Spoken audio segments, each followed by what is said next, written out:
The State of the Union speech is an opportunity for the President to directly address the American people each year and discuss pressing national issues.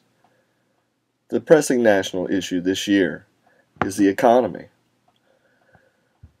The rift between our two parties is characterized by their approach to rejuvenate our slowing economy.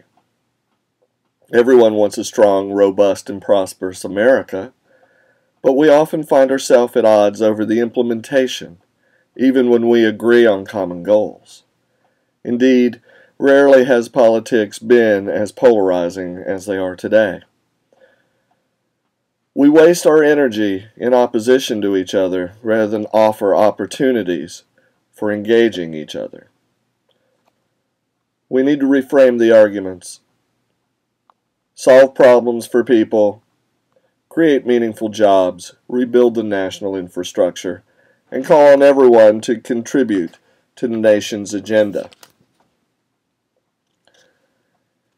It is true that the nation is carrying an unprecedented amount of debt, which can bring our economic engine to a halt.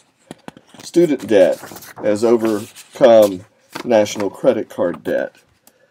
Indeed, as Governor Mitch McConnell, who delivered the Republican response to the State of the Union, observes, the last 3 years have seen an explosion of spending, quote, with borrowed money, and it adds trillions to our national debt. And he also correctly notes that those who are truly suffering are the unemployed, unable to take care of themselves and to take care of their families. So, to alleviate the situation, the Republicans recommend that current obstructions to small business creation and regulatory restrictions on existing businesses be removed. Then the economy, they believe, will be able to recreate jobs at a much faster rate. They also say that by simplifying the tax system, removing loopholes, and lowering rates, there'll be more money to invest in business, and which will also create new jobs. Well, Governor McConnell says, quote, the only way out is a private economy which begins to grow and create jobs, unquote. So both parties are in basic agreement that a growing economy will help us move out of our economic downturn. And business owners do complain about the cost of regulation. There is no doubt that regulation adds to the cost of business. And the investment of capital gains, which is largely driven by the wealthy, continues to be a force in the economy. And as a point of common sense, no one likes to be told how to run their business. No one wants to pay higher than necessary tax rates. Everyone wants lean, light government that operates efficiently. And our economy is in crisis, but it's not because of regulations levied on businesses by governments. Regulation pays for itself in health and safety benefits. It provides better products and services for society, regulations that protect workers, that ensure the purity of our foods, our drugs, and our manufactured goods are both reasonable and necessary. These regulations protect consumers and ultimately protect workers, the base of the capital labor system. But the true problem is we have a fundamental injustice at the core of our tax system that allows our wealthiest people to pay on a percentage basis much less than the average American.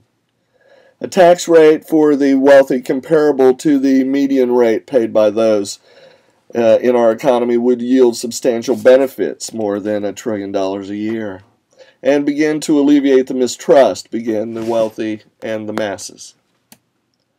And this seeming polarization of political rhetoric in America hides an important truth that both sides want the same thing, a vibrant and powerful United States.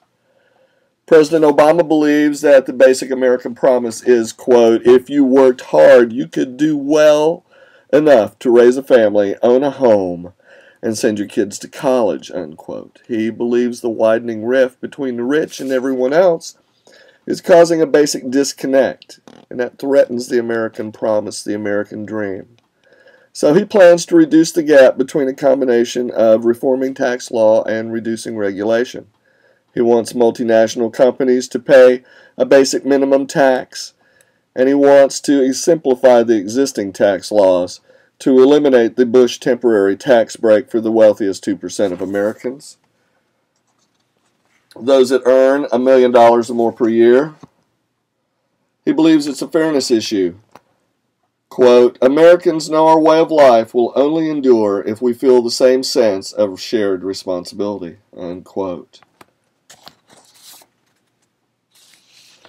The president knows most new jobs are formed through the creation of small businesses, and he agrees with the Republicans that Congress should remove regulations that hamper small business creation. He says, quote, there is no question that some regulations are outdated, unnecessary, or too costly, unquote. But he believes government support is crucial.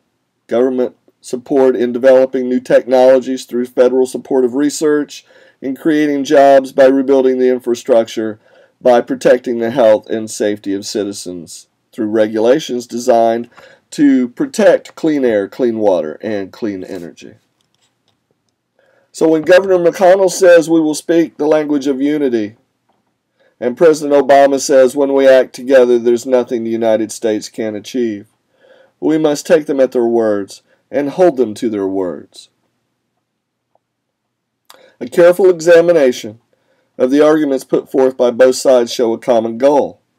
The details are important and should be considered carefully, but only when we realize we have more in common than in disagreement can we turn to the opportunities ahead for each of us, work together, and continue to create an American dream that works for all Americans.